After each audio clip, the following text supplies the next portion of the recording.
हम लोगों ने शिव संहिता पंचम पटल में मंत्र योग के अधिकारी कौन है, हठ योग के अधिकारी कौन कौन है, लय योग के अधिकारी कौन है, ये सब देखा हुआ था।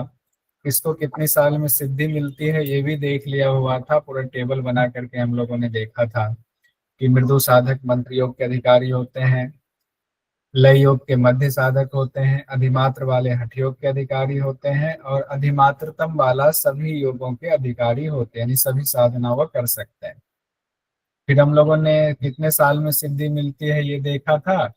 मंत्र योग वालों के लिए 12 साल देखा था, हठ योग के अधिकारी के लिए 6 साल देखा था, अधिमात्रतम वाला जो है उनके 3 साल, यानी मृदु साधक 6 साल 12 साल, अधिमात्र साधक 6 साल और अधिमात्रतम 3 साल। मध्य साधक की बात इसमें ईयर के मामले में कितने साल में सिद्धि मिलती है ये बात नहीं आई हुई है, तो ये देख लीजिए। शिव संहिता पंचम पटल में ही है। इसी में एक इंपॉर्टेंट चीज और कही गई है, प्रतीक उपासना, जिसको प्रतीकोपासना भी कहा जाता है। प्रतीकोपासना या अपना ही स्वरूप देखने के लिए कहा जाता है। और प्रतीकोपासना का फल शुरुआत में ही बताया गया, दृष्ट अदृष्ट फलों को देने वाला है। प्रतीकोपासना की विधि में कहा गया है, खूब जब दोपहरी हो, प्रगाढ़ धूप हो, तो अपने दोनों आंखों को खोल करके आकाश में अपने ही प्रतिबिंब को ईश्वर के स्वरूप देखना है। आकाश में अपना ही प्रतिबिंब देखना है ईश्वर के स्वरूप में। तो आकाश में अपना ही प्रतीक दिखाई देने लगता है, ऐसा अभ्यास प्रतिदिन करना। तो आप ये अभ्यास से आपको आइडिया लग गया होगा कि इसमें कई चीजें छिपी हुई है। अचानक से आकाश में अपना प्रतिबिंब कैसे दिखेगा? ये कौन से आकाश की बात हो रही है? आसमान वाले आकाश की हो रही है बात, या अपने अंदर के आकाश की बात हो रही है? क्योंकि दोनों आंख खोलने की बात है, तो हो सकता है कि ऊपर के आसमान की बात हो, लेकिन गारंटी के साथ यानी पूरा पक्का नहीं कहा जा सकता है। तो प्रतीकोपासना में जितना श्लोक में दिया है एग्जाम की दृष्टि से उतना ही याद रखेंगे, लेकिन गूढ़ रहस्य इसमें भी छिपा हुआ है, पूरी चीजें नहीं बताई गई। क्या है एक बार फिर से देखिए विधि। प्रगाढ़ धूप में यानी बिल्कुल दोपहरी में दोनों आंखों को खोल करके अपने प्रतिबिंब को ईश्वर के स्वरूप मानते हुए देखेंगे, तो अपना प्रतिबिंब दिखाई देने लगता है, अपना प्रतीक दिखाई देने लगता है। ऐसा प्रतिदिन अभ्यास करने से होगा। फल कहा गया है, आयु में वृद्धि होती है, मृत्यु का संकट दूर हो जाता है। जब आकाश में आपका संपूर्ण प्रतिबिंब दिखने लग जाता है तब वह विजयी होता है। और विजयी भी कैसा है? वायु को जीत करके सर्वत्र विचरण करने लगता है। चूंकि आकाश की बात आ रही है तो आकाश में विचरण करने लगता है वायु को जीत करके। और अभ्यासशील रहने पर चित्त निरुद्ध हो जाता है। निरुद्ध चित्त यानी कि चित्त अब किसी विषयों में नहीं जा रहा है।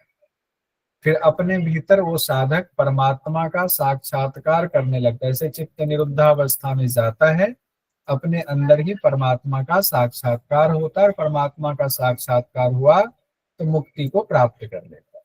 तो मुक्ति उसको मिल गई। फिर यहाँ नीचे एक श्लोक में बात कही गई है, यात्रा काल में, विवाह के दौरान, शुभ कर्म में, संकट की घड़ी में, पाप क्षय और पुण्य को बढ़ाने के लिए, पाप को घटाने के लिए, पुण्य को बढ़ाने के लिए प्रतीकोपासना करनी चाहिए। जिनकी शादी नहीं हुई है उससे पहले प्रतीकोपासना कीजिएगा, अच्छा घर बार मिलेगा। शुभ कर्म कोई करने जा रहे हैं, प्रतीकोपासना कीजिएगा। लेकिन प्रतीकोपासना करेंगे कैसे? पहले गुरु से सीखेंगे इसको, ठीक है? तो ऐसे नहीं करेंगे। अब ये भी हो गया। अगर आज प्रतीकोपासना की चर्चा कहाँ है, तो शिव संहिता में जितनी थोड़ी बहुत बात बताई गई थी वो हम लोगों ने देख लिया। फिर इसके बाद आत्म स्वरूप का साक्षात्कार बताया गया, अपने ही स्वरूप का साक्षात्कार। हालांकि ऊपर भी वही बात कही गई है प्रतीकोपासना, लेकिन नीचे एक और विधि बताई गई है जिसमें आत्म स्वरूप का साक्षात्कार कहा गया है। जिसमें विधि में कहा गया है, दोनों अंगूठों से दोनों कान को, दोनों तर्जनी से दोनों नेत्र को, दोनों मध्यमा उंगली से दोनों नासिका को बंद करेंगे, यानी सन्मुखी मुद्रा लगाएंगे। दोनों अनामिका से मुख को दृढ़ता से बंद कर लेंगे, पूरी तरह सन्मुखी मुद्रा लगा लिया। फिर जब योगी वायु को अच्छी तरह नियंत्रित करने लग जाता है, निकुंभक लगा करके वायु नियंत्रित करता है, तब वह ज्योति स्वरूप आत्मा का साक्षात्कार करता है। यानी सन्मुखी मुद्रा में वायु के निरोध की बात, वायु के नियंत्रण की बात आई हुई है, तब उसको आत्मा का साक्षात्कार होता है। और अगर एक क्षण के लिए भी चित्त स्थिर हो जाए और उनको उस आत्मा का साक्षात्कार हो जाए जो कि दिव्य तेज के समान है, तो सभी पापों से मुक्त होकर के परम गति को प्राप्त कर लेगा।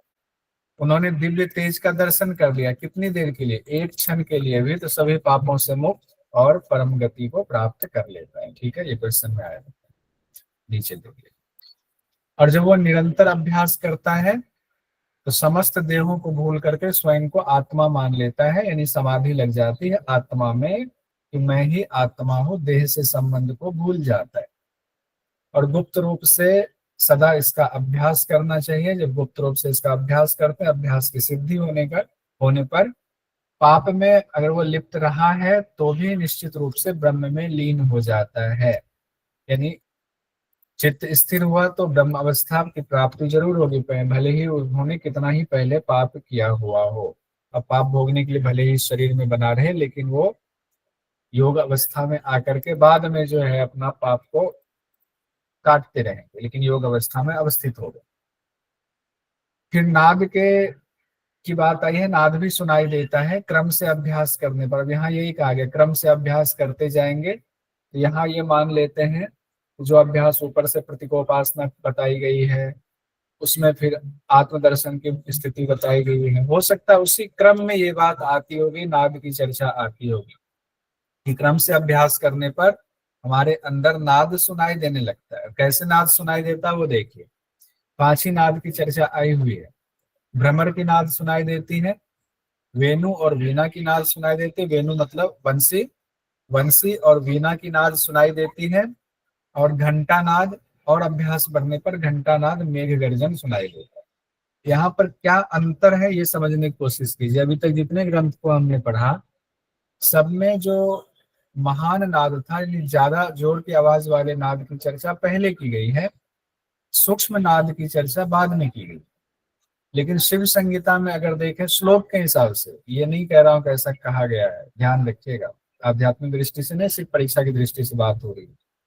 यहाँ परीक्षा की दृष्टि से आप देखें तो पहले भ्रमर, वेणु, वीणा की बात आई हुई है, बाद में घंटा और मेघ गर्जन की बात आई हुई। हो सकता है कि गुरु जब बताए तो उसको पूरा करेक्ट करके, सही तो हो सकता है पहले वहां भी जो तेज आवाज है उसी को बताए, बाद में सूक्ष्म आवाज बताए, लेकिन यहाँ परीक्षा की दृष्टि से ये सीक्वेंस हम याद रखें। भ्रमर, वेणु, वीणा, घंटानाद, मेघ गर्जन। अब करना क्या है, ये बात सब जगह कही गई है। भगवान शिव कहते हैं जब नाद सुनाई देने लगता है मन को उस पर स्थित करना है, लय की स्थिति उत्पन्न हो जाएगी। लय मतलब मिलना, किससे मिलना, उस नाद है, नाद में चित्त को लगा देना। बाह्य विषयों को भूल गए, नाद में ही लय कर दिया तो चित्त हमारा नाद में समाहित हो जाता है, और वो फिर चैतन्य स्वरूप चिराकाश में लीन हो जाता है, सारे कर्म फलों का त्याग हो जाता है। ये कॉमन बात है, ये हर जगह यही बात कही गई। अब ये चीज देखिए, नासनम सिद्ध सदृशम, ना कुंभक सदृशम बलम, ना खेचरी समा मुद्रा, ना नाद सदृशो लय। ये बात शिव संगीता में भी है और पंचम पटल में है। हो सकता है एग्जाम में ऐसे भी क्वेश्चन पूछा जाता है, ऐसे पूछ दे। सिद्धासन के समान दूसरा आसन नहीं, कुंभक के समान कोई बल नहीं, खींचने के समान कोई मुद्रा नहीं, नाद के समान कोई लय नहीं। ये कहाँ पर कही गई शिव संगीता में, तो पंचम पटल में ये बात आई हुई। बस इतना ही इंपॉर्टेंट, बाकी चीज तो आप जानते हैं। अब मुक्त पुरुष के अनुभव की चर्चा आई हुई। जो मुक्त पुरुष है वो कैसे वो मुक्त हुए, तो वो बता रहे हैं कि जो मुक्त होते हैं वही बताएंगे, उसी साधना को हम लोग करेंगे। तो गुरु यहाँ कह रहे हैं कि मुक्त पुरुष के अनुभव को सुनो, यानी आदि गुरु भगवान शिव कह रहे हैं साधक को अपने समस्त पदार्थों को योग वेत्ता गुरु को अर्पित करके योग की दीक्षा लेनी चाहिए। अब लीजिए, अब आप आत्मदर्शन करने जा रहे हैं तो अपने जितने पदार्थ हैं, यानी पूरा सब कुछ, अपना शरीर ही, अपना मन, अपनी बुद्धि, सब कुछ गुरु को अर्पित कर दीजिए, फिर योग की दीक्षा लीजिए। पहले तो यही बात हुई, मुक्त पुरुष के अनुभव में कहा गया है। ऐसे जो मुक्त हुए हैं उन्होंने ऐसा ही किया हुआ है। अलग अलग तरह के द्रव्यों से गरीब ब्राह्मणों को प्रसन्न करके मंदिर में योग की दीक्षा लीजिए। मंदिर मतलब गुरु का घर मंदिर ही होता है, शिवालय ही होता है, लेकिन माँ गुरु के घर में भी वेदी होता है, वहां भी भगवान शिव का स्थान होता है। तो वहां पर कहा गया, लेकिन एग्जाम की दृष्टि से साफ साफ कहा गया है कि गरीबों को अलग अलग तरह के द्रव्यों को दीजिए, दान दीजिए, उनको प्रसन्न कीजिए, फिर मंदिर में यानी शिवालय में योग की दीक्षा लीजिए गुरु से। पहले तो गुरु को देने के बाद, फिर गरीब ब्राह्मणों को देने के बाद, फिर मंदिर में जाकर योग की दीक्षा लेने के बाद, फिर मन की स्थिति कैसी रखनी है, तो पूर्व के कर्म संस्कारों को त्याग दीजिए। अब योग के अनुसार ही आपको जीवन जीना। मान लीजिए कोई राजा था, अब हम राजा थे, इस बात को त्याग दीजिए। अब आप भी सन्यासी का जीवन जी करके योग के अनुसार आपको चलना है, योग के मार्ग पर चलना है। अभ्यास का तरीका क्या होगा? जनसंपर्क को त्यागिए, यानी एकांत में जाइए, तभी जनसंपर्क में रहेंगे। जितना गुरु ने अभ्यास बताया भूल जाएंगे बातचीत में ही। एकांत में जाना है, जनसंपर्क से हट करके पद्मासन लगाना है, इरा और पिंगला के रहस्य को जानना है, और फिर उंगलियों से उसका निरोध करना है। यानी प्राणायाम की चर्चा हो रही है यहाँ पर मुक्त पुरुष के लक्षण में। अभ्यास सिद्ध होने पर क्या होगा? और ये अभ्यास आप कर रहे हैं, सिद्ध होते होते क्या होगा? वायु की सिद्धि होगी, चूंकि प्राणायाम की बात आई हुई है। वायु की सिद्धि होगी तो आत्मा का साक्षात्कार होगा। इसीलिए सिर्फ उस आत्म साक्षात्कार के लिए ही अभ्यास करना चाहिए, उसी की कोशिश करनी चाहिए। फल क्या प्राप्त होगा? नित्य अभ्यास से पाप समूह नष्ट होगा। पाप समूह नष्ट तो बहुत जगहों पर आया होगा। प्राण वायु सुषुम्ना में प्रवाहित होगा। वायु की सिद्धि का मतलब ही होता है प्राण वायु सुषुम्ना में प्रविष्ट होना। और अभ्यास आप करते जाएंगे तो देवताओं के द्वारा पूजे जाएंगे, अष्ट सिद्धि आपको मिलेगी, तीनों लोकों में विचरण की क्षमता आ जाएगी, और आत्मा में अवस्थित हो गए तो आनंद में रहेंगे। अब गुरु कहते हैं कि ये वाला ज्ञान जो है सिर्फ योगी लोगों को ही इसका ज्ञान देना चाहिए। एक इसमें था मुक्त पुरुष के लक्षण, तब जाकर के आप मुक्त बनेंगे। कुछ और साधना बताई गई है कहाँ पर ध्यान लगाने से क्या होता है। जैसे आपको योग दर्शन के तृतीय उसमें विभूतिपाद में बताया गया है, वैसे ही इसमें एक दो जगहों की चर्चा आई हुई है। शिव संहिता में कहा गया कंठकूप पर अगर आप ध्यान लगाते हैं तो भूख प्यास की निवृत्ति होती है। कंठकूप पर ध्यान से भूख प्यास की निवृत्ति होती है। श्लोक में कहा गया है पद्मासन में बैठे योगी अपनी जिह्वा को तालु मूल में लगाएं और कंठकूप का ध्यान करें। लगाना तो तालु मूल में है, लेकिन ध्यान कंठकूप का करना है। अब कंठकूप का एग्जैक्ट स्थान गुरु बताएंगे कहाँ है। कंठकूप की जानकारी मिल गई, ध्यान लगाया, सिद्धि मिलेगी, भूख प्यास की निवृत्ति हो जाएगी। तो एग्जाम में पूछा जाएगा तो आसानी से हो जाएगा, क्योंकि कंठकूप से भूख प्यास की निवृत्ति हम लोग पहले से भी जानते हैं। कूर्म नाड़ी पर ध्यान करेंगे तो क्या होगा? कूर्म नाड़ी पर ध्यान करने से वैसे भी चित्त की स्थिरता होती है, ये भी हम लोग जानते हैं। कंठकूप के नीचे स्थान पर कूर्म नाड़ी है, उस पर मन को एकाग्र करेंगे तो चित्त स्थिरता को प्राप्त होता है, तो चित्त स्थिर हो गया। कूर्म नाड़ी कहाँ पर स्थित है? कहा गया श्लोक में कंठकूप के नीचे स्थित है। ध्यान करने से चित्त की स्थिरता है। अब तीसरी बात कही गई कपाल कुहर। कपाल कुहर वही स्थान है जहाँ चंद्रमा का स्थान है। कपाल कुहर की बात है। कपाल के रुद्राक्ष में, जैसे विवर में, यानी कि विवर जो अंदर है उसमें रुद्राक्ष शब्द इस्तेमाल आया। रुद्राक्ष जैसा विवर है, यानी गड्ढा है, उस पर ध्यान लगाएंगे अगर तो बिजली की तरह प्रकाश वाला ज्योति पुंज का दर्शन होता है। इसमें कपाल कुहर में बिजली की तरह प्रकाश वाला ज्योति पुंज का दर्शन होता है, और उस ज्योति पुंज के दर्शन मात्र से पाप समूहों का नाश हो जाता है। दुराचारी है वो भी परम गति को प्राप्त हो जाता है। यहाँ ये सब बातें जो कही गई है ना, तो इसका अर्थ ये नहीं कि दुराचार करने में कोई बुराई नहीं है। जो पहले दुराचारी रहे हों, बुद्धि खुल गई, अच्छे मार्ग पे चलने लगे, साधना करने लगे, तो उनको भी सफलता मिलेगी, उनको भी परम गति की प्राप्ति होगी। यहाँ कहने का ये तात्पर्य आया हुआ। और अगर उसी परम ज्योति का लगातार आप चिंतन करते हैं तो सिद्धों के दर्शन होते हैं। यहाँ कहाँ पर ये बात आई हुई है? कपाल कुहर की बात आई। फिर उन सिद्धों से बातचीत का भी अवसर मिलता है, एग्जाम में आ सकता है। सिद्धों के दर्शन कब होते हैं, कब उनसे बातचीत का अवसर मिलता है? कहाँ पर ध्यान लगाने से, कहाँ पर लगाने से मिलता है? कपाल कुहर। कपाल कुहर। कपाल कुहर में रुद्राक्ष के समान जो विवर है वहां पर ध्यान लगाने से। आगे शून्य का ध्यान करेंगे तो क्या होगा? कपाल कुहर में पहुंच गए, शून्य का ध्यान करना है तो भगवान शिव कहते हैं बैठे हुए चलते हुए, सोते हुए या भोजन करते हुए। दिन रात हर वक्त शून्य का ध्यान करना चाहिए।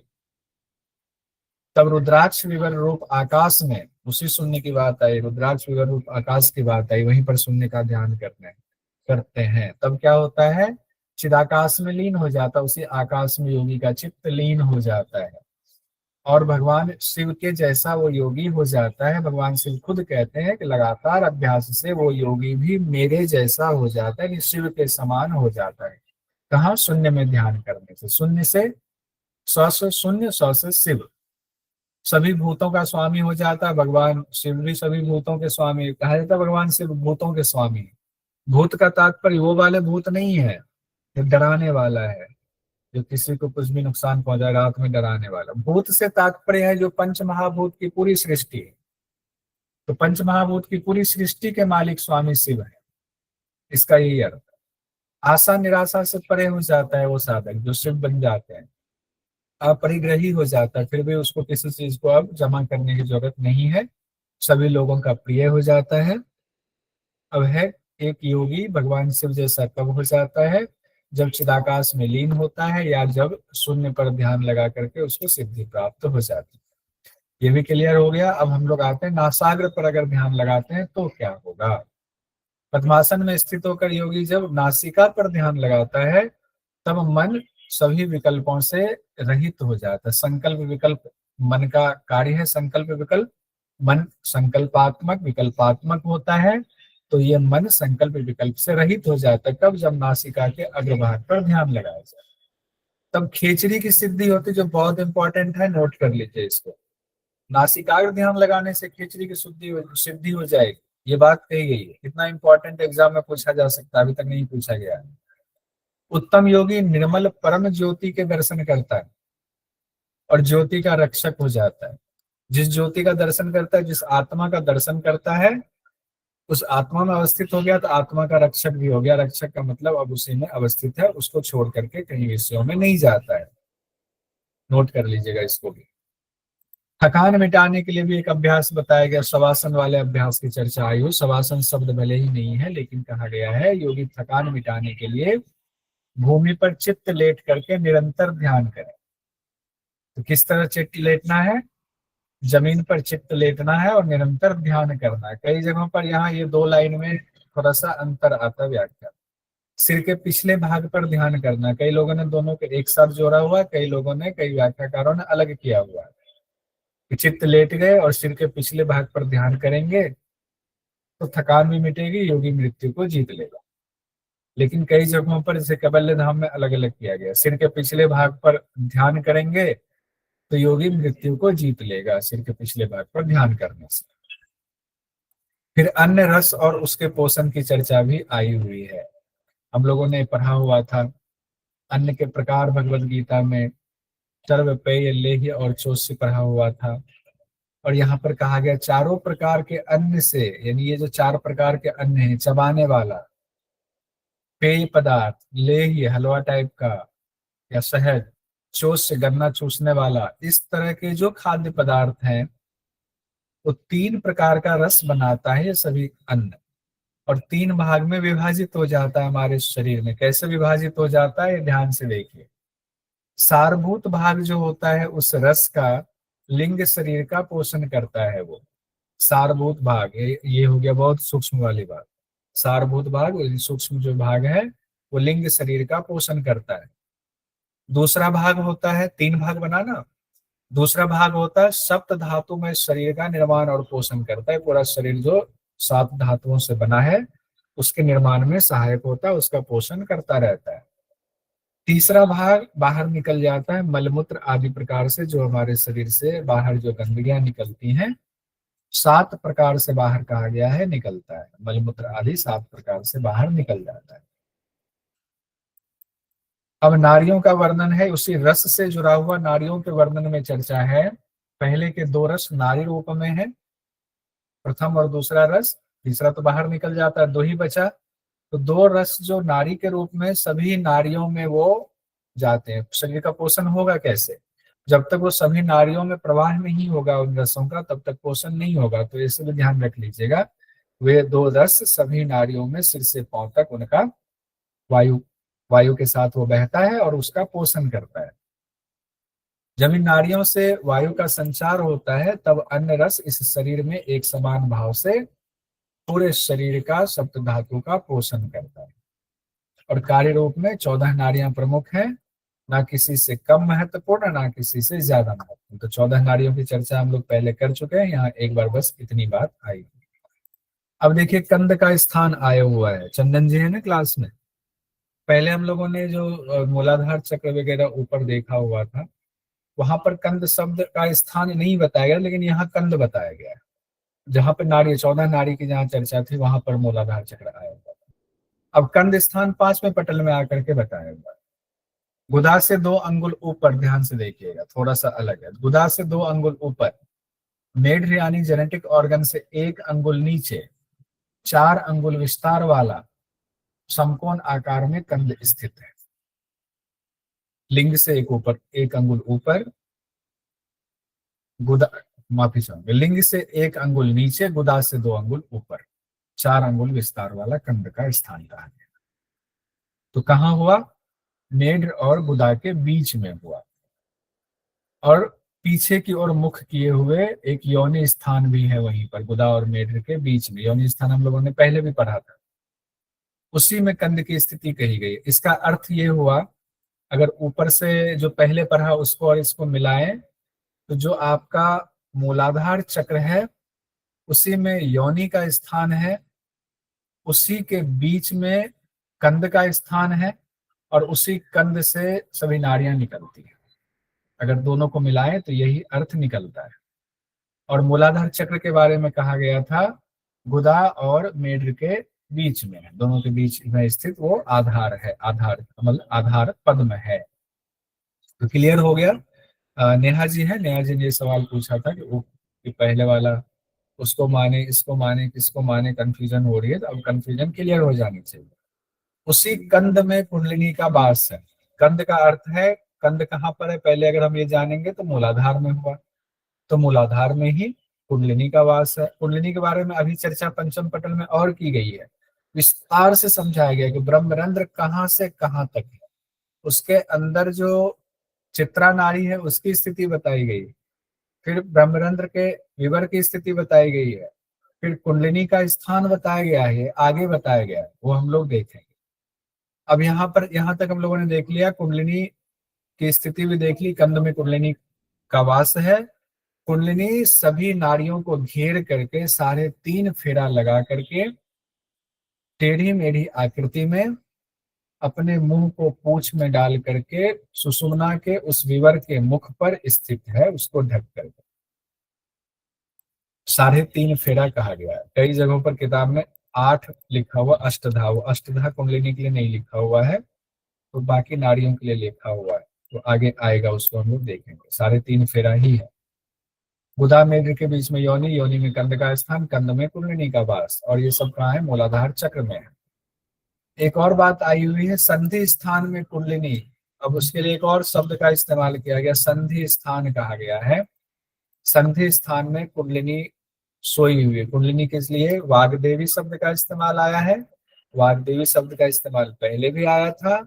बीज स्वरूपा शब्द का इस्तेमाल आया हुआ है कि बीज स्वरूपा यही है, इसी से बीज, इसी बीज से हम संसार में प्रवृत्त होते हैं, इसीलिए कुंडलिनी को बीज स्वरूपा भी कहा गया। इंपॉर्टेंट चीज यहाँ 2 और है कुंडलिनी के लिए, ध्यान दीजिए। सतरजतम तीनों गुणों की जन्मदात्री है, इसीलिए बीज स्वरूपा कहा गया। और अगली ही लाइन में भगवान शिव कहते हैं कुंडलिनी सतरजतम तीनों गुणों की जन्मदात्री है। स्पेशल डायरी में इसको नोट कीजिएगा, शिव संहिता पंचम पटल में। तीनों गुणों की जन्मदात्री कौन है? कुंडलिनी है। विष्णु की निर्मल और तेजस्विनी शक्ति है कुंडलिनी। कुंडलिनी और क्या है? विष्णु की निर्मल और तेजस्विनी शक्ति भी है। भगवान शिव कह रहे हैं और भगवान विष्णु का नाम ले रहे हैं। फिर से देखिए, कुंडलिनी विष्णु की निर्मल और तेजस्विनी शक्ति है, कुंडलिनी सतरजतम तीनों गुणों की जन्मदात्री है। ये 2 इंपॉर्टेंट लाइन नोट कीजिएगा। फिर से इसको देखते हैं, रिपीट हो जाएगा। सतरजतम तीनों गुणों की जन्मदात्री कौन है? कुंडलिनी। भगवान विष्णु की निर्मल तेजस्विनी शक्ति कौन है? कुंडलिनी। ये इतना इंपॉर्टेंट है, पूछा नहीं गया है, कभी भी पूछा जा सकता है, इसीलिए इसको यहाँ पर रख दिया है, 3 बार रिपीट हो गया। अब वहीं पर कुंडलिनी के पास में काम बीज का स्थान कहा गया, जो लाल रंग का है, बंदूक पुष्प के समान लाल रंग का काम बीज का स्थान है। और शरतकालीन जो चंद्रमा होता है वो उज्जवल चंद्रमा, उसके समान प्रकाशित है वो। और उसी कुंडलिनी स्थान में सुषुम्ना भी काम बीज के साथ संलग्न है, सुषुम्ना का अंतिम सिरा वहीं पर संलग्न है। तो सारी बात बता दी, सुषुम्ना का जो अंतिम सिरा है उसी कुंडलिनी के पास संलग्न है, कुंडलिनी घेर कर बैठी हुई। एक और इम्पोर्टेंट शब्द आया हुआ है, त्रिपुर भैरवी शब्द आया हुआ है, जो इम्पोर्टेंट है कि त्रिपुर भैरवी क्या है। अब कई चीजें तो जब तक उसको आप या हम साक्षात ना कर लें, इतनी सूक्ष्म चीजें, एक तो चक्र सूक्ष्म है, उस चक्र में इतनी सारी चीजें हैं, तो उसको कैसे समझेंगे? तो उसके लिए तो साक्षात करना पड़ेगा। परीक्षा की दृष्टि से तो हम लोग जो पढ़ रहे हैं इतना पर्याप्त है। करोड़ों सूर्य के समान प्रकाश और करोड़ों चंद्रमा के समान शीतल काम बीज, कुंडलिनी और सुषुम्ना 3 है, तीनों को त्रिपुर भैरवी देवी कहा जाता है। इसको काम बीज को, कुंडलिनी को और सुषुम्ना को त्रिपुर भैरवी कहा गया है। तीनों मिलता है वहां पर, एक पॉइंट पर है। काम बीज भी वहां है, कुंडलिनी भी वहां है, सुषुम्ना का एक सिरा भी वहां है। तीनों को मिलाकर के त्रिपुर भैरवी देवी कहा गया। और बीज स्वरूप है कुंडलिनी, तो बीज स्वरूप भी इसको कह दिया गया, अत्यंत तेज से युक्त है। त्रिपुर भैरवी अब किन्हें कहा गया है? काम बीज, कुंडलिनी और सुषुम्ना को त्रिपुर भैरवी कहा गया है। और ये त्रिपुर भैरवी क्रिया शक्ति, ज्ञान शक्ति से युक्त है और पूरे शरीर के भागों में भ्रमण करता है। ये थोड़ा सा अलग बात कह दिया गया है। क्रिया शक्ति, ज्ञान शक्ति से युक्त है, शरीर के सभी भागों में भ्रमण करता है का मतलब है चित्त को भ्रमण कराता है, चित्त को पूरे शरीर में भ्रमण कराता है। बीज शक्ति, यही बीज शक्ति कभी ऊर्ध्वगामी होती है। देखिए ये इंपॉर्टेंट है, यहाँ से क्वेश्चन आ सकता है। कभी ऊर्ध्वगामी होती है, कभी जल में प्रवेश करती है, कभी सूक्ष्म रूप में अग्नि शिखा रूप योनि स्थान में दिखाई देती है। ये बात और किसी ग्रंथ में नहीं कही गई है बीज शक्ति के लिए, बीज शक्ति यानी कुंडलिनी के लिए। कभी ऊर्ध्वगामी, कभी जल में प्रवेश, कभी सूक्ष्म रूप में अग्नि शिखा रूप योनि स्थान में दिखाई देगी। एक तो कहेंगे कि सोया हुआ है तो कैसे दिखाई जा रहा है, तो इसमें कहा गया है। ये गूढ़ रहस्य क्या है, गुरु ही बता सकते हैं।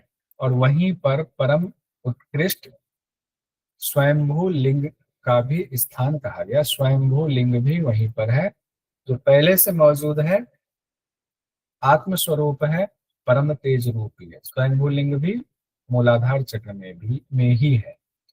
अब यहाँ से हम लोग षट चक्र की व्याख्या देख लेते हैं, ये बहुत इंपॉर्टेंट है, ध्यान से देखिएगा। शुरुआत से ध्यान से देखेंगे तो लास्ट में हमने एक ग्राफिक्स भी बनाया है, उसको भी समझने की कोशिश करेंगे। फिर एक साथ हम लोग इसको और एक टेबल बनाने की कोशिश करेंगे लाइव। षट चक्र की चर्चा है। पहला चक्र है आधार कमल या मूलाधार चक्र है। मूलाधार चक्र में कमल दल जितना हम लोग जानते हैं वही है, 4 कमल दल है। दल के वर्ण देखिए, वम सम सम सम। मुझे लगता है इसको बताने से पहले कमल दल जो है उसकी चर्चा कर लेते हैं, फिर ये समझ में आएगा। लास्ट में चर्चा करने पर समझ में शायद ना आएगा।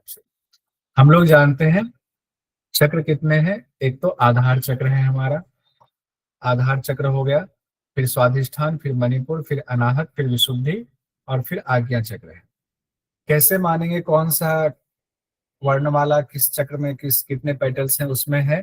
पेटल्स भी हम लोग जानते हैं, 4 दल, 6 दल, फिर 10 दल, फिर 12 दल, फिर 16 दल और विशुद्धि में इसमें आज्ञा चक्र में 2 दल, आज्ञा चक्र में 2 दल है। ये भी हम लोग जानते हैं, कुछ नया नहीं है, सब लोग पहले से जानते हैं।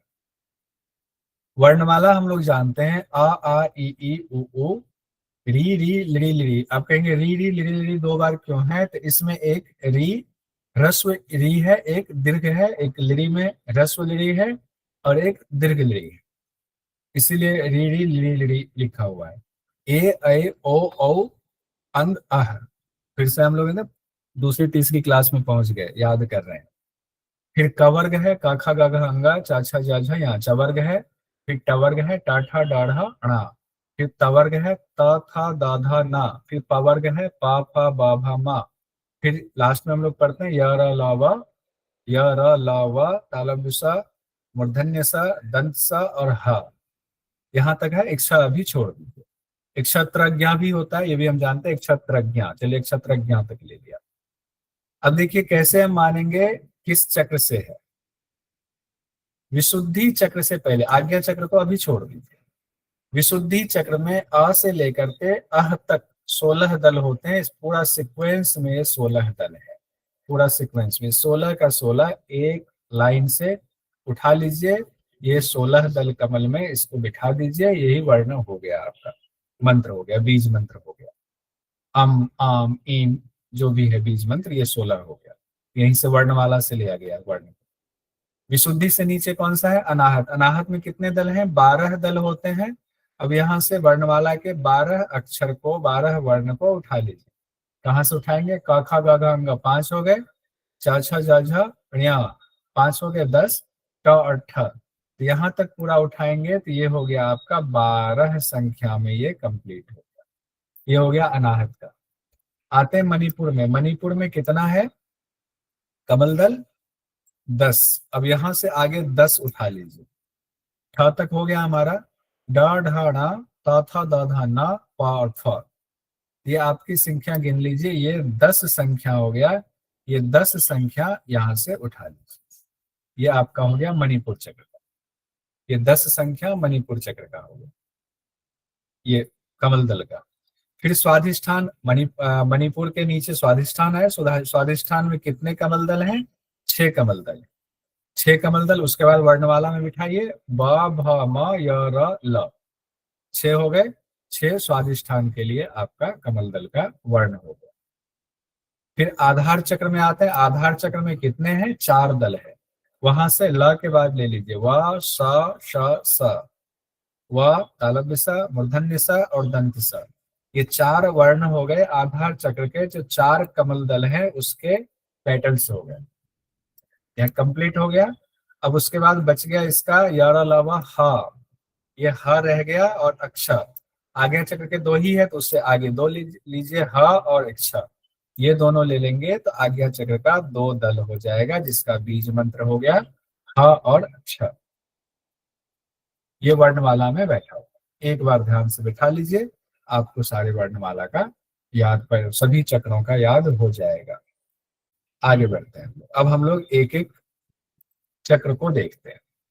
एक एक चक्र में जो एग्जाम में क्वेश्चन पूछा जाता है, अभी वर्ण से संबंधित यानी दल के वर्ण से संबंधित सवाल ऐसा नहीं आया हुआ है शिव संगीता से। वो आया हुआ है घेरन से, तो पूछा गया है। यहाँ पर पूछा जाता है देव शक्ति और सिद्ध शक्ति। कौन से सिद्ध हैं, कौन से देव हैं, ऐसा क्वेश्चन पूछा जाता है।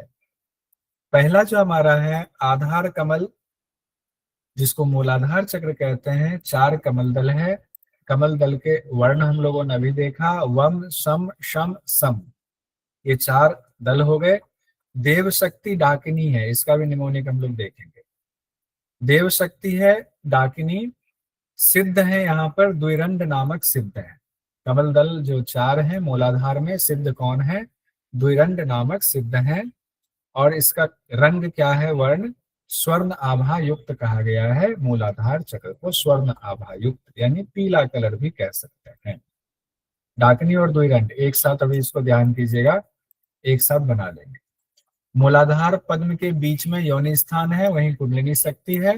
उसी के ऊपर एक तेज सतत प्रकाशवान रहता है। काम बीज भ्रमण करता है, वहां पर स्वर्ण आभा वाला है। स्वयंभू लिंग वहां पर है। द्विरंड नामक सिद्ध वहां पर है। डाकिनी देवता है। ये सब तो हम पहले पढ़ चुके हैं। जितनी चीजें अभी हमने ये पढ़ा, ये हम पहले पढ़ चुके हैं, इसलिए दिक्कत नहीं होगी। अभी 2 नई चीज हमने बस पढ़ा हुआ है। द्विरंड नामक सिद्ध है और डाकिनी देवता है वहां पर। कई जगहों पर श्लोक में ही डाकिनी देवी, जो देवी 6 है ना, कई जगहों पर देवता शब्द आया हुआ है, कई जगहों पर देवी शब्द आया हुआ है। तो जहां देवता लिखा मैंने देवता ही लिख दिया, जहां देवी लिखा मैंने देवी लिखा हुआ। हो सकता है एग्जाम में देवी आए तो परेशान नहीं होंगे, डाकिनी देवी हो गई। कई जगहों पर देवता लिखा हुआ है। अब यहाँ पर भगवान शिव कहते हैं ध्यान कीजिए, सारी चीज हमने बता दी आप मूलाधार चक्र के बारे में। अब मूलाधार चक्र का ध्यान कीजिए। ध्यान करने का क्या फल होता है, इतना फल बताया गया है। दारदुरी सिद्धि आ जाती है, यानी ऊपर आने की सिद्धि, आप हवा में उछल सकते हैं। फिर उसके बाद भूमि त्याग, आकाश में उठने वाली स्थिति, शरीर की कांति उत्कृष्ट हो जाती है। फिर जठराग्नि बढ़ने लगती, जठराग्नि बढ़ करके अपने सम अवस्था में पहुंच जाती जितने की जरूरत है। आरोग्यता आती, फिर आपके सारे रोग खत्म हो जाते हैं। पटुता आ जाती है आपके अंदर, सर्वज्ञ हो जाते हैं, सभी चीजों का ज्ञान हो जाता है आपको, भूत वर्तमान भविष्य का कारण सहित ज्ञान हो जाता है। सर्वज्ञ हो गए तो पहले हम क्या थे, अभी हमें क्या करना चाहिए, भविष्य हमारा क्या होने वाला, तीनों का ज्ञान हो गया। जिन शास्त्रों को हमने कभी पढ़ा नहीं, कभी सुना नहीं, उसका भी ज्ञान हो जाता है। और मुंह में सरस्वती का वास हो जाता है। सिर्फ जब से ही मंत्र की सिद्धि हो जाती है। जरा मरण आदि जो भी दुख है गुरु के उपदेश से ही वो नष्ट हो जाते हैं। ये सब मूलाधार के लिए कहा गया, इतना सारा बताया गया फल। पवन अभ्यासी जो इन प्राणायाम के अभ्यासी हैं उसको सदा मूलाधार का ध्यान करना चाहिए, भगवान शिव कह रहे हैं। क्योंकि ध्यान मात्र से ही पाप समूह नष्ट हो जाते हैं। अपने चित्त में जिस जिस चीज की कामना करेंगे वो प्राप्त हो जाएगा। ध्यान सिद्ध होने पर मुक्तिदाता के दर्शन होते हैं, परमात्मा के दर्शन होते हैं। मूलाधार में जब ध्यान सिद्ध हो जाता है तब 6 महीने तक अगर आपने अभ्यास कर लिया तो प्राण सुषुम्ना में प्रवेश कर जाता है, कुंडलिनी का जागरण हो जाता है, इहलोक परलोक की सिद्धि मिल जाती है। यहाँ तक हमारा सिर्फ अभी मूलाधार चक्र का हमने देखा स्वरूप और उसका फल देखा। दूसरा आते हैं स्वाधिष्ठान में। हम इसको एक साथ भी पढ़ सकते थे, लेकिन एक बार जब डिटेल पढ़ लेंगे, फिर जब हम टेबल में सारे चक्र और उससे सिर्फ कमल दल वर्ण सिद्ध और देव शक्ति वर्ण देखेंगे तो हमारे लिए आसान होगा याद करना। लिंग मूल में स्थित दूसरा कमल है सो स्वाधिष्ठान चक्र है। उसका बीज मंत्र है ब से लेकर ल तक, यानी 6 वर्णों से भाषित है। 6 बीज मंत्र हम लोगों ने अभी देखा हुआ था। सिद्ध है वहां पर 2 शब्द आया हुआ है 2 अलग अलग ग्रंथों में, इसलिए मैंने दोनों शब्द लिख दिया हुआ। एग्जाम में जो भी आए कंफ्यूज नहीं होंगे। एक जगह लिखा हुआ है बालाख्यो, एक जगह लिखा हुआ है बानाख्यो। तो जहां बालाख्यो लिखा हुआ उन्होंने सिद्ध का नाम लिखा हुआ बाल सिद्ध है। जिन्होंने बानाख्यो लिखा है उन्होंने उस प्रकाशन हाउस में व्याख्याकार ने बान सिद्ध लिखा हुआ है। तो बान सिद्ध अभी याद रखिए, बाल भी आ जाए तो परेशान नहीं होंगे। स्वादिष्ठान में बाण सिद्ध मौजूद है। देवी शक्ति है राकिनी, वर्ण है रक्त वर्ण कहा गया। देवी शक्ति राकिनी, ये क्वेश्चन आएगा राकिनी।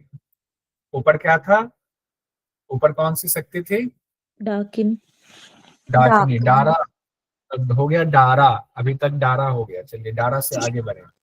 स्वादिष्ठान पर ध्यान से क्या होता है, काम में मोहित सभी सुंदर स्त्रियां मोहित हो जाती हैं।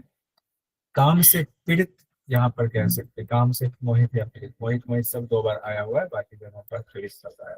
रोग रहित होकर के लोगों में निर्भय करने की क्षमता हो जाती है उस योगी की जिन्होंने स्वादिष्ठान को भी साध लिया। मृत्यु का नाश कर लेता है। अणिमा आदि सिद्धियां मिल जाती है, स्वादिष्ठान चक्र का कह रहे हैं। देह में वायु का संचार होता है, शरीर में वायु का संचार होता है। शायद ये सुषुम्ना में प्राण का की बात हो रही होगी, देह में वायु का संचार से शायद ये अर्थ होगा।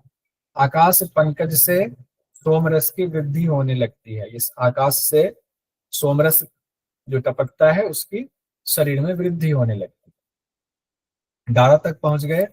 पहले वाले में सिद्ध कौन थे, सिद्ध का भी नाम हम लोग देखते चलते हैं, लास्ट में एक बार टेबल बना लेंगे। पहले वाले में सिद्ध कौन थे, देवरंड। आपने द्विरंड ही बोला था, ठीक है, बहुत सुंदर, मैं नहीं कर सकता। तो द्विरंड वहां है और दूसरे वाले में बाण कहा गया या बाल कहा गया, 2 अलग अलग जगहों पर 2 बात है। अब हम लोग आते हैं मणिपुर चक्र में। मणिपुर चक्र तीसरा चक्र है जो नाभि कमल में स्थित है। स्थान कहाँ है मणिपुर चक्र का, तृतीय चक्र है, नाभि कमल में स्थित है। हेम वर्ण से सुशोभित है। हेम भी कहा गया है, स्वर्ण कोई हेम पढ़ रहा था, स्वर्ण वर्ण कहा गया, लेकिन हेम वर्ण लिखा हुआ श्लोक में। 10 दल है कमल का और 10 दल पर 10 वर्ण है। ड से लेकर के फ तक जो हम लोगों ने देखा वहां पर सर्व मंगलदायी रुद्र सिद्ध का वास है। फिर द्विरंड हो गए, द्विरंड के बाद हम लोगों ने बाण देखा, फिर उसके बाद रुद्र का स्थान यहाँ पर आया हुआ है। रुद्र तो ये नाभि में अग्नि का स्थान है, तो उससे भी ध्यान कर लीजिएगा, रुद्र सिद्ध है वहां पर। वैसे हम लोग पढ़ते हैं ना ब्रह्मा विष्णु रुद्र, तो यहाँ रुद्र का ध्यान कर लीजिए। देव शक्ति लाकिनी कहा गया है। डारा लाका, डारा ला तक पहुंच गए। देव शक्ति लाकिनी, कई जगहों पर देवी शक्ति भी कहा गया है, देव शक्ति भी कहा गया, इसीलिए मैंने देव शक्ति यहाँ लिखा हुआ है। लाकिनी है, नाभि में है, हेम वर्ण है, ठीक है। फल क्या कहा गया? पाताल सिद्धि मिलती है। पहले तो कहा गया पाताल सिद्धि मिलती है, तो पाताल सिद्धि किस चक्र पर ध्यान लगाने से मिलती है? मणिपुर चक्र पर ध्यान लगाने से पाताल सिद्धि मिलती है। दुख एवं रोग का नाश होता है, और फल बताए जा रहे हैं, सारे मनोरथ पूरे होते हैं। काल वंचन में समर्थ हो जाता है। काल वंचन मतलब तीनों कालों को उच्छेद करने में, तीनों कालों को कंट्रोल में करने में समर्थ हो जाता है। परदेह प्रवेश की क्षमता आ जाती, परकाया प्रवेश जिसको हम लोग कहते हैं। स्वर्ण निर्माण की क्षमता आ जाती है। मणिपुर चक्र में स्वर्ण निर्माण, सोना बनाने लग जाएंगे, स्वर्णकार नहीं हो जाएंगे, जिसको जरूरत हो गई, कोई शिष्य ऐसा आया तो स्वर्ण बना सकते हैं, क्षमता इतनी आ जाती है। सिद्धों के दर्शन होते हैं, औषधि का दर्शन होता है, दिव्य औषधियों का दर्शन होता है, छिपे खजाने का ज्ञान होता है। अच्छा, सिद्धों के दर्शन और सिद्धों से बातचीत की बात एक आई हुई थी, कौन सी जगह पर था ये? अभी हम लोगों ने पढ़ा था, कहाँ ध्यान लगाने से एक और आया, ध्यान कीजिए। कपाल कुहर में। हाँ, कविता जी, बाकी लोगों ने सुना। कपाल कुहर की बात आई थी कि सिद्धों के दर्शन होते हैं, सिद्धों से बातचीत का भी आपको अवसर मिलता है। कपाल कुहर में आया हुआ, ध्यान रखेंगे तो ठीक है, नहीं रखेंगे तो रिपीटेशन में ये चीजें याद आ जाती। कम से कम 6 चक्र आज देख लेते हैं, कल हम लोग रिवीजन कर लेंगे। अनाहत चक्र पर आते हैं अब। अनाहत चक्र हमारा हृदय स्थल में है। अनाहत चक्र, कमल दल कितने हैं? 12 हैं। क से लेकर ठ वर्ण तक समन्वित हैं। अतिलाल वायु का बीज, यहाँ पर ये अलग बात कही गई है, अतिलाल वायु का बीज कहा गया। वैसे अनाहत चक्र वायु से ही संबंधित है, अगर तत्व देखें तो वायु है, तो वायु का बीज कहा गया है। और यहाँ पर प्रसाद स्थान भी कहा गया है, जो कि बाकी ग्रंथों में, बाकी चक्रों में ये अलग से बात नहीं कही गई। प्रसाद स्थान कहाँ है? अनाहत चक्र में प्रसाद स्थान। और जो कमल दल है उसमें बाण लिंग भी है, ये भी एक अलग बात कही गई है।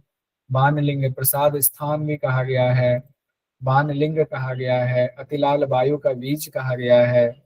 उसके स्मरण मास से दृष्ट अदृष्ट फल की प्राप्ति हो गई है। और सिद्ध है पिनाकी, पिनाकी सिद्ध है। काकिनी देवता कहा गया, देव शक्ति काकिनी है। डारा लाका तक पहुंच गए, डारा लाका देव शक्ति में। सिद्ध पहले से देखिए, द्विरंड सिद्ध आए थे, द्विरंड के बाद बाण सिद्ध आए थे, फिर रुद्र आए नाभि चक्र में, मणिपुर में, फिर पिनाकी आ गए आपके हृदय वाले में, पिनाकी सिद्ध आ गए। वर्ण तो अतिलाल कहा गया है, हेम वर्ण से भी सुशोभित भी कहा गया। फल, और भी फल बताए गए, बहुत सारे फल बताए गए यहाँ तो चक्र। बाण लिंग के ध्यान से दृष्ट अदृष्ट फल की प्राप्ति होती, ऊपर तो देख लिया। साधक की कांति से दिव्य अप्सराएं काम पीड़ित होकर क्षुब्ध हो जाती हैं, उत्तरकालज्ञ हो जाता है वो साधक। दूर दृष्टि, दूर श्रुति की क्षमता आ जाती है, गगनचारी हो जाता है, इच्छानुसार सिद्धों और योगनियों के दर्शन होने लगते हैं। और बाणलिंग पर ही चूंकि ध्यान की बात की गई है, तो बाणलिंग पर ध्यान से खेचर एवं भूचर सिद्धियां प्राप्त होती हैं, ये भी इंपॉर्टेंट है, ध्यान रखिए। खेचर और भूचर सिद्धि, ब्रह्मा आदि देवता भी इस ध्यान को गोपनीय रखते हैं। कौन से चक्र की बात हो रही है? अनाहत चक्र की बात हो रही है। बाणलिंग कहाँ है? अनाहत चक्र। और एक और आया हुआ था, कौन सा? प्रसाद स्थान। प्रसाद स्थान कहाँ है? अनाहत, अनाहत है, अनाहत चक्र में, यानी हृदय कमल में। खेचरी और भूचरी शक्ति सिद्धि होती है बाणलिंग पर ध्यान करने से। अब हम लोग आते हैं, 5वां चक्र है हमारा विशुद्धि चक्र। कंप्लीट कर लें कि नहीं तो दिक्कत तो नहीं है? 3 दिन तो फिर छुट्टी है, ठीक है। विशुद्धि चक्र पर आते हैं। विशुद्धि पांचवा चक्र कहा गया है, जिसका स्थान है कंठ में, स्वर्ण आभा से सुशोभित है। और विशुद्धि चक्र के हम लोग जानते हैं कमल दल कितने, पेटल्स कितने हैं, 16 कमल दल हैं। सभी 16 कमल दल पर 16 वर्ण हैं। 16 वर्ण हम लोगों ने देखा था, आ से लेकर अंग अह तक है। लेकिन एक चीज यहाँ मैं क्लियर कर देना चाहता हूँ, ये कमल दल जो लिखा हुआ है ये श्लोक में क्लियर नहीं हो पा रहा है, ये वाला विशुद्धि वाला, बाकी का तो हो रहा है, विशुद्धि का नहीं हो रहा है। लेकिन व्याख्याकारों ने सबने यही दिया हुआ है कि नहीं यही है, तो उन विद्वानों का हम मान लें। हो सकता है हमारी आपकी समझ थोड़ी कम हो, लेकिन बड़े बड़े विद्वानों ने जो पुस्तक की व्याख्या की है उन्होंने यही कहा है, उसी हिसाब से हमने इसको आपको बताया हुआ है। कंठ प्रदेश है, 16 दल कमल है, वर्ण आ से लेकर के अह तक है। सिद्ध कहा गया है, छगलांड नामक सिद्ध है यहाँ पर विशुद्धि चक्र में। और देव शक्ति कहा गया, साकिनी देव शक्ति है, स्वर्ण आभा। एक बार सिद्ध को फिर से नाम हम लोग लेते हैं। सबसे पहले कौन से सिद्ध हैं, एक बार आप लोग भी नाम लेते हुए बताइए, मैं बोलूंगा तभी बोलिए। पहले कौन से हैं बताइए। द्विरंड। द्विरंड, मूलाधार के, ठीक है। अब हम लोग आते हैं स्वाधिष्ठान। स्वाधिष्ठान पे कौन है, बाल करके कोई बाण है। भूल क्यों गए, बाण या बाल कई जगहों पर कहा है, बाण मान लेते हैं। तीसरे आ गए मणिपुर चक्र में कौन है, मणिपुर चक्र में रुद्र है। बोलिए बोलिए, शर्माइए नहीं, बोलना, रुद्र है। चौथा हो गया हमारा अनाहत चक्र में कौन थे, अनाहत चक्र में सिद्ध पिनाकी। और विशुद्धि चक्र में सिद्ध कौन है, छागलाट। अब आइए हम लोग देव शक्ति को ऊपर से देखते हैं। डारा ला का याद रखे, डारा ला का साहू ऐसे है, डा रा ला का। पहला क्या है, डाकिनी, उसके बाद रा, राकिनी, फिर ला, लाकिनी, फिर है डारा ला काकिनी, फिर हो गया डारा ला का साकिनी, डारा ला का साकिनी, ये हो गए साकिनी। ठीक है, हम लोग एक साथ इसको फिर देख लेंगे। अब कौन से चक्र पर हम लोग हैं, विशुद्धि चक्र पर, पंचम चक्र पर हैं। पंचम चक्र का जब हम ध्यान करते हैं क्या क्या फल की प्राप्ति होती है, योगेश्वर और पंडित कहा गया। योगीश्वर हो जाते हैं, पंडित हो जाते हैं, योगीश्वर बन जाता है। चारों वेदों का जो रहस्य है उस, हम लोग तो अभी सिर्फ शब्दार्थ पढ़ रहे हैं, रहस्य नहीं पता है। चारों वेदों का रहस्य पता चल जाता है कब, जब विशुद्धि चक्र की सिद्धि हो जाती है। अगर उसको क्रोध आ जाए, एक तो योगियों को भला क्रोध क्यों आएगा, अगर किसी ने बहुत परेशान किया, किसी कारण से क्रोध आ गया तो त्रैलोक्य कांप उठता है, तीनों लोक कांप उठता है, इसमें कोई संशय नहीं है। ये एग्जाम की दृष्टि से महत्वपूर्ण है। किस चक्र की साधना में सिद्धि होने पर तीनों लोक कांपने लगते हैं, क्रोध आ जाए तो, विशुद्धि चक्र की सिद्धि पर। जिसका मन दैववश लय हो जाता है, मान लिया देव कहते हैं दैववश मन लय हो गया, तो बाह्य जगत को छोड़ दिया और अपने अंदर जो आत्मा है उसी में रमन करता है। शरीर वज्र के समान हो जाता है, शरीर क्या होता है, वज्र के समान हो जाता है। और हजारों वर्षों के बाद भी शरीर नष्ट नहीं होता है, सीधी सी बात है, आयु हजारों वर्षों की हो जाती है। जब योगी की चित्त की वृत्तियों का निरोध होता है तो उसका ध्यान, योगी का जो ध्यान है, 1000 वर्ष भी क्षण मात्र प्रतीत होता है। जैसे अभी ध्यान में बैठ गए, 1000 साल बाद अगर उनका ध्यान टूटा चित्त वृत्ति के निरोध के बाद, तो लगता है तो एक क्षण पहले तो ध्यान में बैठे थे, ऐसा मालूम होता है। हम लोग तो अभी कहते इतने साल बीत गए।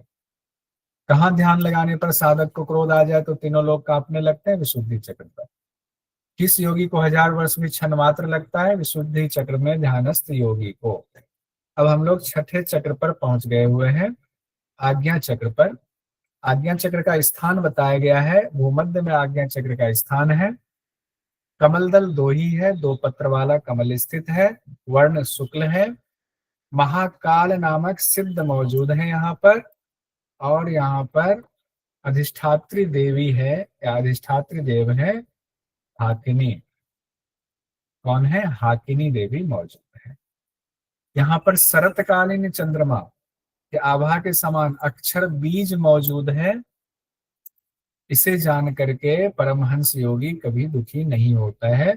आज्ञा चक्र में भगवान का, शिव का ही स्थान है, इसीलिए उनके लिए अक्षर बीज शब्द कहा गया है। उनको जान लिया तो योगी कभी चिंतित नहीं होता है। वहां परम तेजस्वी अधिदेवता सब तंत्रों में गोपनीय है। चिंतन मात्र से ही सिद्धि प्राप्त हो जाती है इनकी।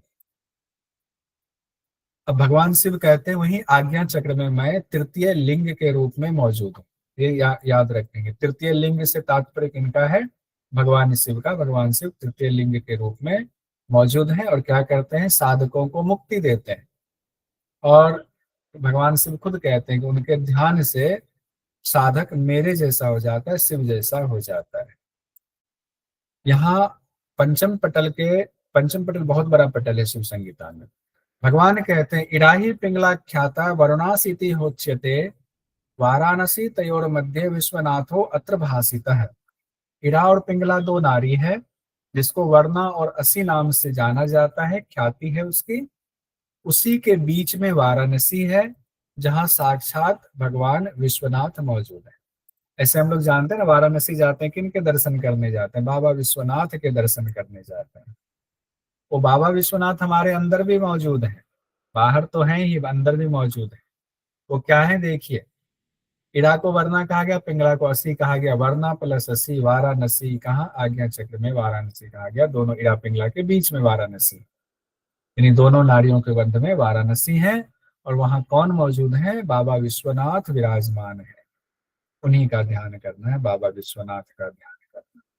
अब दो तीन सवाल जो भी पढ़ा, तृतीय लिंग के रूप में भगवान शिव कहाँ मौजूद है, रहते हैं? आज्ञा चक्र में। आज्ञा चक्र में। हमारे शरीर में वाराणसी कहाँ है? आज्ञा चक्र में। आज्ञा चक्र में। शरीर में भगवान शिव विश्वनाथ कहाँ मौजूद है? आज्ञा चक्र में। आज्ञा चक्र में। तीन पीठ की बात आई हुई है। तीन पीठ कहा गया आज्ञा चक्र में। तीन पीठ है आज्ञा चक्र के ठीक ऊपर, तीन पीठ कहा गया है, स्थान है। बिंदु, नाद और शक्ति नाम से वो व्यवस्थित हैं, स्थापित हैं। किस नाम से?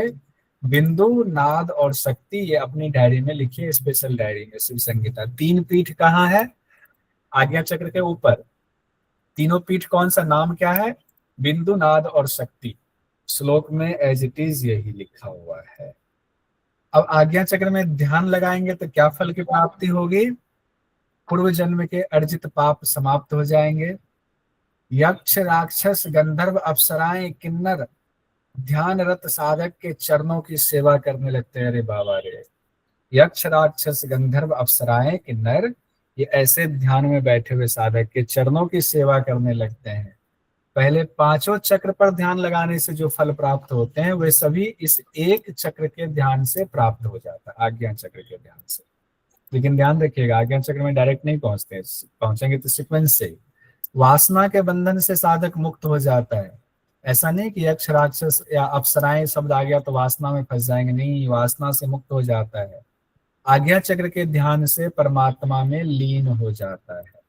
एक जो इम्पोर्टेंट बात कही गई है जो बाकी किसी ग्रंथ में नहीं है, जितना हम लोगों ने पढ़ा यूजीसी नेट में, देखिए अभी तक हम लोग पढ़ते हैं उसमें उज्जयी प्राणायाम के दौरान, उज्जयी के लिए पढ़ते हैं और नभो मुद्रा के लिए बारे में पढ़ा हुआ था। यहाँ पर आज्ञा चक्र के बारे में कहा हुआ है। तिष्ठन गच्छन स्वप्न जागृत यो ध्यानम कुरुते नरः पाप कर्म विकुर्वाणो नहीं मज्जति किल विषय। ऊपर वाली लाइन बहुत इंपॉर्टेंट है परीक्षा की दृष्टि से। बैठते, चलते, स्वप्न देखते, जागते हुए जो नर उस आज्ञा चक्र का ध्यान करता है वह पाप कर्म करते हुए भी पाप में नहीं फंसता है। ये मेरा कहने का तात्पर्य ये लाइन से है। अगर आपको दे दे कि किसके लिए कहा गया है और उज्जयी भी दे दे, भ्रामरी दे दे, नभ मुद्रा दे दे और यहाँ पर एक आपको आज्ञा चक्र दे दे, तो आप सोचोगे भी है, लय योग, क्या? लय योग में भी दिया हुआ है। लय योग में उपनिषद में दिया, लेकिन आज्ञा चक्र की बात आ गई कि ये यही सिर्फ शिव संगीता में दिया हुआ है। ठीक है, तो इसका ध्यान रखें। हाँ, लय में वहां पर दिया हुआ है, बहुत सुंदर। इसका भी एक बना सकते हैं आप, पूरा कहाँ कहाँ ये बात आई हुई है, तो ये भी कंपेरेटिव स्टडी हो जाएगा। फिर वह राजयोग का अधिकारी हो जाता है, अगले श्लोक में कहा गया है। और ब्रह्मा आदि देवता भी इसके महत्व को, इसका जो महात्म्य है उसका ज्ञान भगवान शिव से ही प्राप्त करते हैं। यानी सारे देवता भी कहाँ से ज्ञान लेते हैं? भगवान शिव से ही ज्ञान लेते हैं। क्वेश्चन 2-3 देख लेते हैं। 5 चक्रों के बराबर फल किस एक चक्र से मिलती है? आज्ञा चक्र से। किस चक्र में ध्यान से साधक राजयोग का अधिकारी हो जाता? आज्ञा चक्र का। चलते फिरते वाली बात किस चक्र में है? आज्ञा चक्र में कही गई है। अब ये वाला तो हम लोग पहले देख ही चुके हैं, तो इसको दोबारा देखने की जरूरत है नहीं। कल हम लोग इससे आगे पढ़ेंगे। कल हमारा ये ज्यादा समय नहीं लगेगा। एक तो टेबल बना लेंगे, फिर आगे जो हमने कहा कि बहुत डिटेल में बताया गया सहस्रार चक्र क्या है, चंद्रमा का स्थान कहाँ बताया गया है, ब्रह्मरंध्र का स्थान कहाँ से कहाँ तक बताया गया है, ये सारी बातें डिटेल में शिव संहिता में बताई गई है। तो वो सब हम लोग कल देख लेंगे।